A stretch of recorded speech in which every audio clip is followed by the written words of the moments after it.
Welcome to MojoPlays, and today we're counting down our picks for the games that took every expectation we had and exceeded them.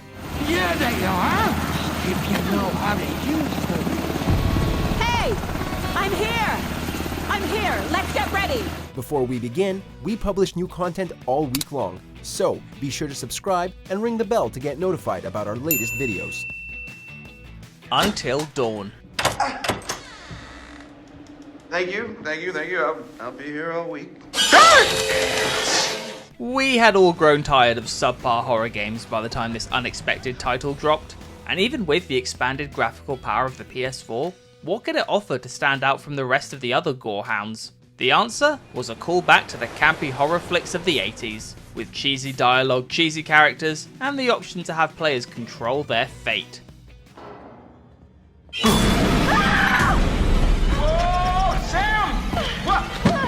The perfect middle ground of homage and satire, Until Dawn made for the best kind of Fright Night. One that had us clamouring back to see if we really could save the entire cast on another playthrough. Josh! How does it make you feel? Oh my god, what did you do? Disco Elysium.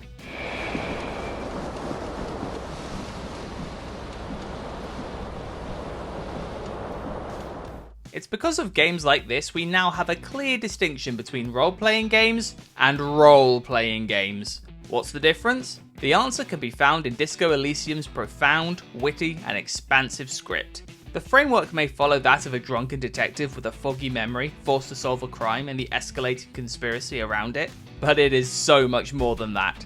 His face expresses profound doubt in your having this. Ask him about the body's location before asking if he killed him. Stats and skills, all based around ideologies and personality traits. Some concrete, some psychedelic, all of which have their own voices to help or hinder your actions. It's so rich and weird we still can't fathom it exists. A vague, blackened image doesn't sound like somewhere you can stay if you run out of money. Dead Space.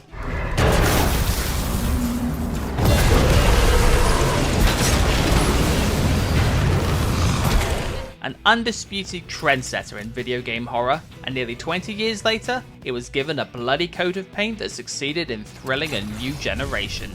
While the core story and vibes of the original remain true, what the remake did here in terms of smoothing the mechanics and creating a more polished horror experience cannot be understated.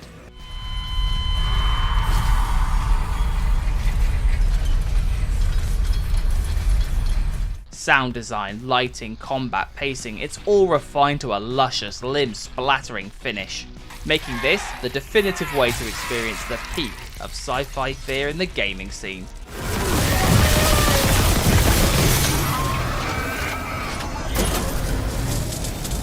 Cuphead.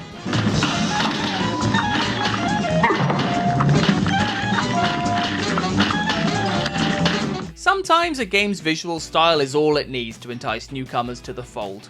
And then you have the likes of Cuphead, which meshed a gorgeous 1930s inspired cartoon aesthetic with challenging gameplay via a slew of creative boss battles.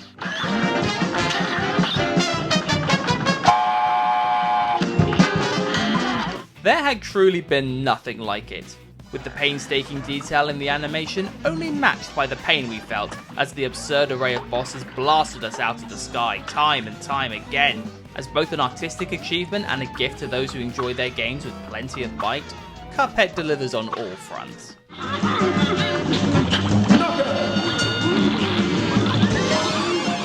Resident Evil 4.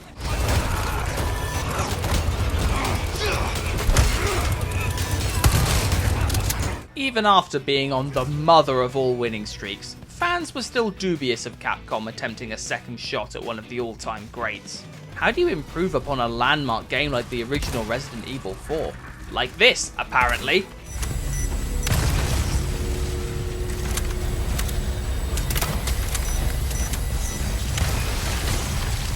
With a few modern quality of life improvements and some of the slickest third-person gunplay we've experienced, Capcom once again raised the bar. The action, the scares, the additional exploration, game design, all of it as perfect as Leon's hair. They could nail this, they can do anything.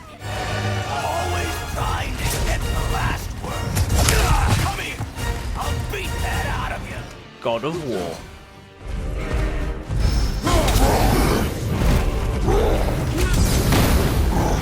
There was indeed a time where Kratos was not the bearded Papa Bear we all know and love. While standing tall as one of the kings of hack-and-slash action games, the eventual stifling of the franchise ensured that the Spartan was shelved for a good number of years, until his reveal sent shockwaves through the gaming world.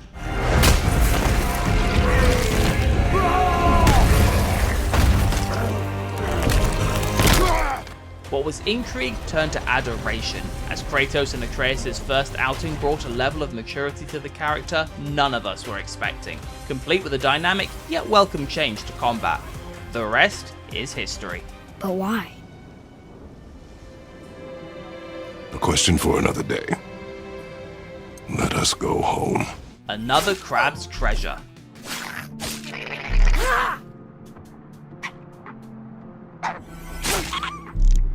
It's fair to say that in this day and age, we are beset by Souls and Souls-like games. Some are extraordinary, others fail in their ambition. And yet, somehow, the one about a crab traversing the undersea floor fighting both pollution and monsters is one of the best.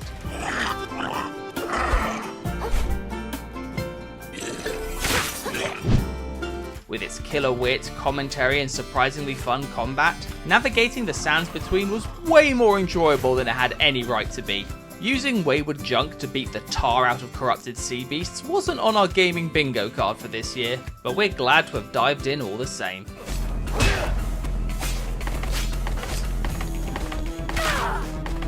How boy are you alive, Martin? Alan Wake 2.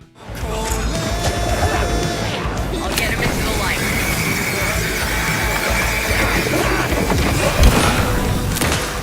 Only Sam Lake could have put together a sequel that's this many shades of crazy and genius, to the extent that it's hard to tell if we're even playing a video game most of the time. On the one hand, we have a detective story, and on the other, the sheer lunacy of Alan Wake trying to meta his way out of the dark place by changing the world around him with his writing. And you had nightmares night and day. Yeah, but with the clicker, I chased those frights away. You? So true. Throw in live action integration, genre shift, survival horror style combat, and possibly the greatest use of music in a game ever via the old gods of Asgard, and it becomes clear that this chimera is, at the very least, something to be admired for having the audacity to attempt to balance so many elements in one game. Book now to get a 9% discount on this limited edition Oh Dear Diner coffee thermos. Hades.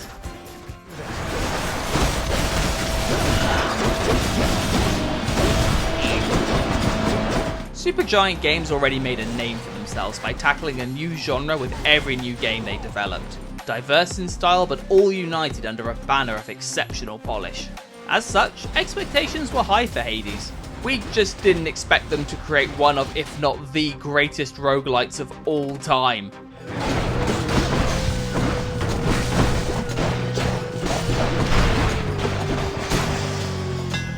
The options in regards to gameplay, progression and character relationships were as vast as they were deep, made all the better by a gameplay loop that was beyond satisfying. Plus, the entire cast were thirst traps. It is excellence personified, hence the rabid excitement for the upcoming sequel.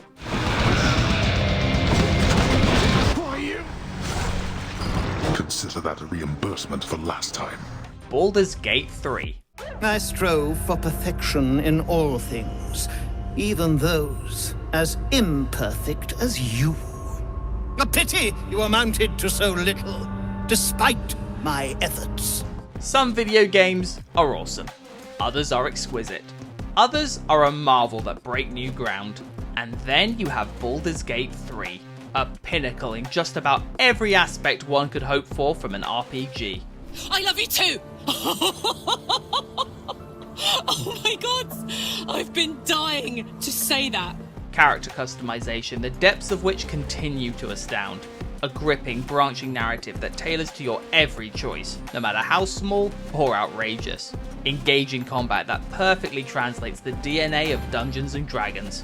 all wrapped around some of the best writing and performances the medium has ever produced. We're honestly not sure how or if Larian can top this, because we're still reeling from just how epic BG3 is on every conceivable level. You are weak, my child. You are a small, pathetic little boy who never amounted to anything. Which game surprised you for the better? Let us know in the comments. So tell me, in this little game you're playing so diligently, who is it that you most dislike? Thanks for watching. If you enjoyed the video, there's more where that came from.